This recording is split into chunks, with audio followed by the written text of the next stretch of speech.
Bonjour, ici Piero San Giorgio. Alors aujourd'hui, petite vidéo de l'hôpital de Genève où je me trouve car depuis quelques jours, une de mes filles, a été opérée d'une appendicite. Bon, rien de bien extraordinaire, ça arrive à peu près à 1% des gens, à 1% des enfants, plutôt les enfants que les adultes d'ailleurs. Euh, c'est l'occasion de lire pas mal sur les statistiques et comment fonctionne ce genre de petits pépins de santé. Et bien sûr de réfléchir, et c'est cette réflexion que je partage en live avec vous, sur la signification voilà, de la maladie et des blessures en temps normal, et ce que cela voudrait dire en temps de crise. C'est-à-dire qu'aujourd'hui, nous avons l'immense privilège, surtout dans les pays européens, mais en fait partout dans le monde, puisque la médecine occidentale, européenne, c'est aujourd'hui est appliqué partout dans le monde, avec d'une part les techniques, mais également les médicaments, notamment les antibiotiques, qui permettent de soigner et de traiter énormément de maladies. Avec aussi des aspects négatifs, bien sûr, mais dans l'ensemble, ce sont des quantités de souffrance et des vies sauvées. Et notamment lorsque l'on parle, lorsque l'on réfléchit aux enfants, lorsqu'on voit des enfants. Ici, évidemment, nous sommes dans l'aile pédiatrique de l'hôpital, où il y a un grand nombre d'enfants avec des cas bien plus graves hein, que des appendicites et bien plus lourds, parfois très tristes, puisqu'on voit des enfants qui sont hospitalisés pendant des années, parfois des enfants qui ont très peu de chances de s'en sortir, euh, des commotions, des accidents, des maladies. Et donc, au moins, nous pouvons aujourd'hui, grâce à ces technologies modernes que nous avons inventées en Europe essentiellement, évidemment en Amérique du Nord, mais enfin ça reste la civilisation européenne qui a développé cette médecine moderne, qui heureusement de plus en plus prend en compte les médecines traditionnelles, c'est-à-dire que les deux sont en réalité complémentaires et non pas comme peut-être ce que l'on a pu avoir pendant la grande partie du XXe siècle en opposition, et c'est une erreur. Et donc, soulager les souffrances, peut-être sauver des vies, notamment lorsque évidemment les enfants sont en jeu, les enfants sont l'avenir, donc forcément c'est toujours quelque chose qui nous permet de réfléchir à ce privilège qu'on a de vivre dans un monde où la souffrance est vite réduite et là, on peut encore sauver des vies relativement facilement. Et bien sûr, on pense toujours à ces pays qui soit n'ont pas eu le niveau pour développer de quoi justement se soigner. Bon, en même temps, vous savez, moi je suis de l'avis qu'il faut laisser les cultures toutes seules et que s'ils n'ont pas encore développé de médicaments, eh bien, ils le feront. C'est un peu l'idée de Star Trek, hein, de ne pas toucher aux civilisations des autres. Mais enfin, on l'a fait. Donc, justement, aujourd'hui, nous avons déréglé les systèmes naturels dans une grande partie du monde. Donc, ça, c'est un peu le désavantage de ces technologies. Regardez, comme par exemple, aujourd'hui, il y a des croissances incontrôlées de population dans certaines régions du monde parce qu'ils utilisent la technologie et la médecine moderne, donc de l'Occident. Donc, grande réflexion philosophique qui n'a pas lieu d'être aujourd'hui, mais enfin, que vous pouvez aisément vous poser. L'autre questionnement, c'est justement en cas de crise, nous n'avons pas ou difficilement des antibiotiques. Aurons-nous les médicaments en cas de crise en stock ou en production pour continuer à faire fonctionner cette médecine moderne? En cas de crise, ou même en cas de crise très sévère mais très ponctuelle, on peut imaginer une crise, une catastrophe naturelle, etc. Est-ce que nous avons l'accès aux médecins, l'accès aux hôpitaux et des médicaments? Prenons pour l'exemple de cet appendicite, évidemment, bon, j'ai fait un bon diagnostic, hein, on était à la ferme, et, euh, et, le diagnostic était assez rapidement fait, hein, mal au ventre, vomissement, début de fièvre, bon, on part à l'hôpital.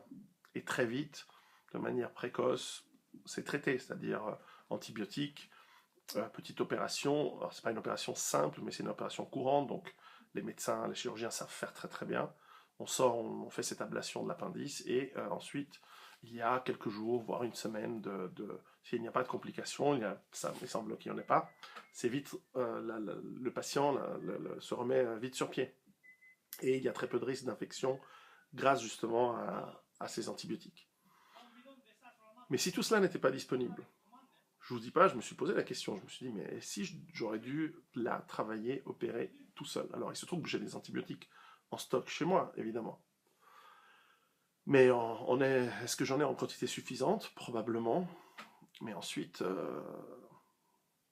si ça pète, si c'est une péritonite, là ça n'a pas été le cas. Et malgré tout, il a fallu, le chirurgien nous a dit qu'il a utilisé 12 litres d'eau pour nettoyer la plaie. 12 litres.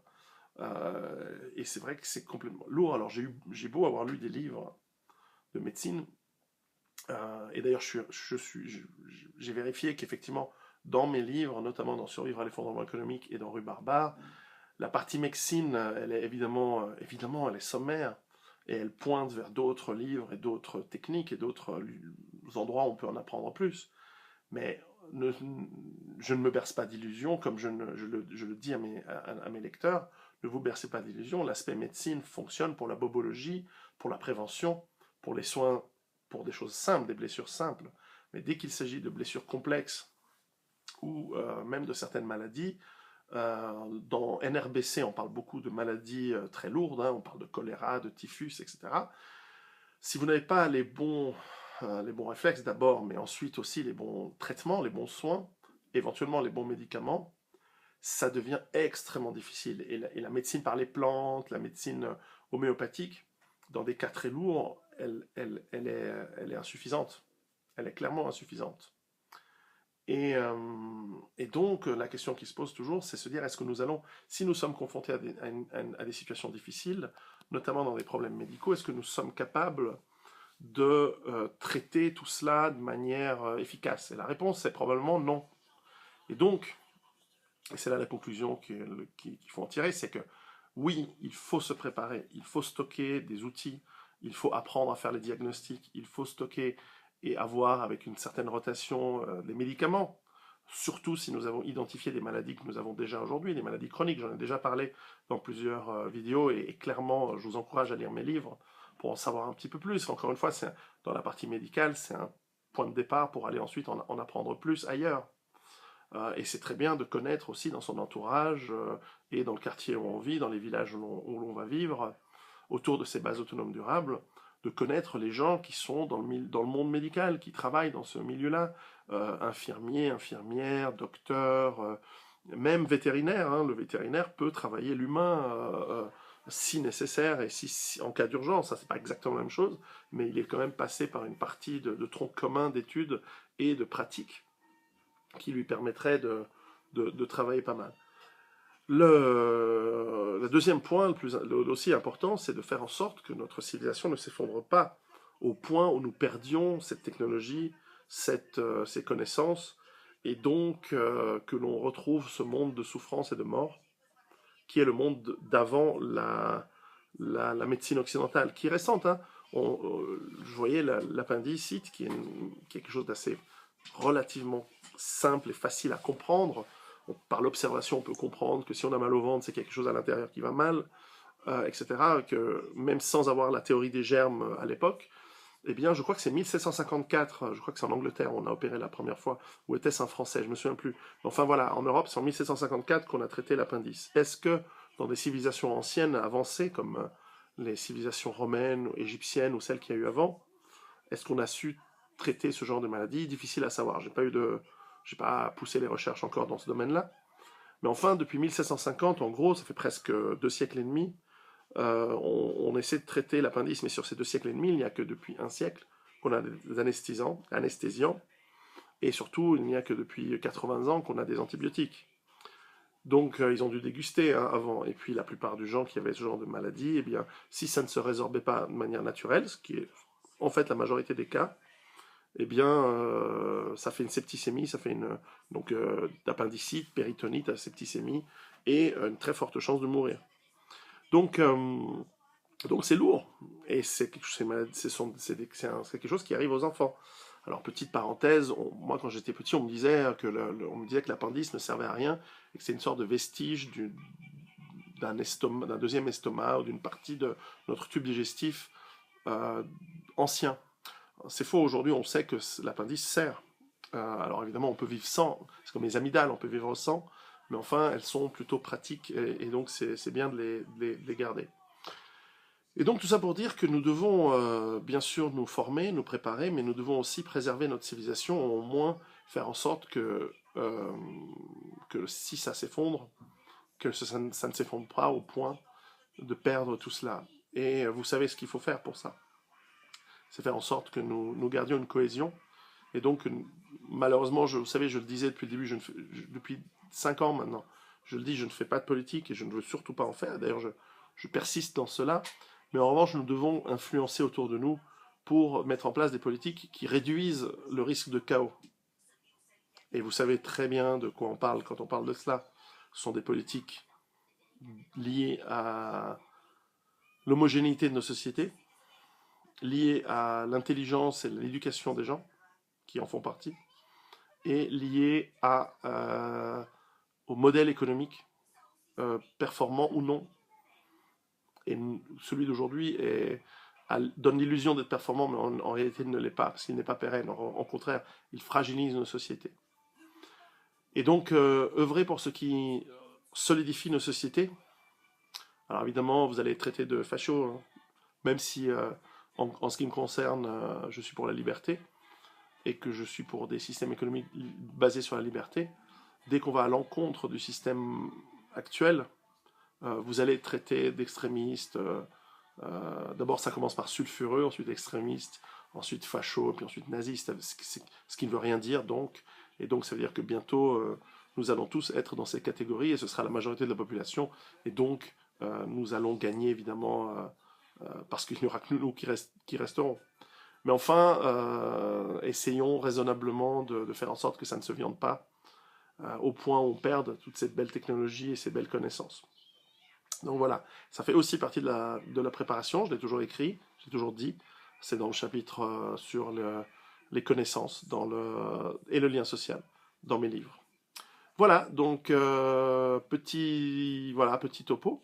Et puis pour conclure, peut-être un petit message à tous mes lecteurs et tous ceux qui me visionnent, qui sont dans le médical, quelle que soit votre spécialité, quel que soit d'ailleurs le pays où vous êtes, hein, et quelles que soient vos origines, je pense que vous faites un métier important, vous faites un métier où il y a beaucoup de dévouement, et où il y a beaucoup de dons de soi, et en même temps beaucoup de reconnaissance, puisque vous voyez dans les malades, notamment quand c'est des enfants, lorsque vous êtes capable de les soigner, de les faire ressortir, gambader dehors, jouer, parce que les enfants sont, voilà, leur vie, ils n'en sont qu'au début de leur vie, ils sont encore faits pour aller jouer dehors, découvrir le monde, et pas rester dans un hôpital, voilà, le temps qu'il faut bien sûr, mais je pense qu'il y a cette compensation, ce plaisir de voir les enfants que vous soignez, et puis les adultes aussi, pourquoi pas, sortir et continuer à faire ce qu'ils doivent faire. Donc petit message de salutation et d'estime de ma part, qui vaut ce qui vaut, mais enfin, en tout cas vous avez ma reconnaissance, et ce sont des métiers importants, et parfois des jeunes me demandent qu'est-ce que je pourrais faire comme métier plus tard.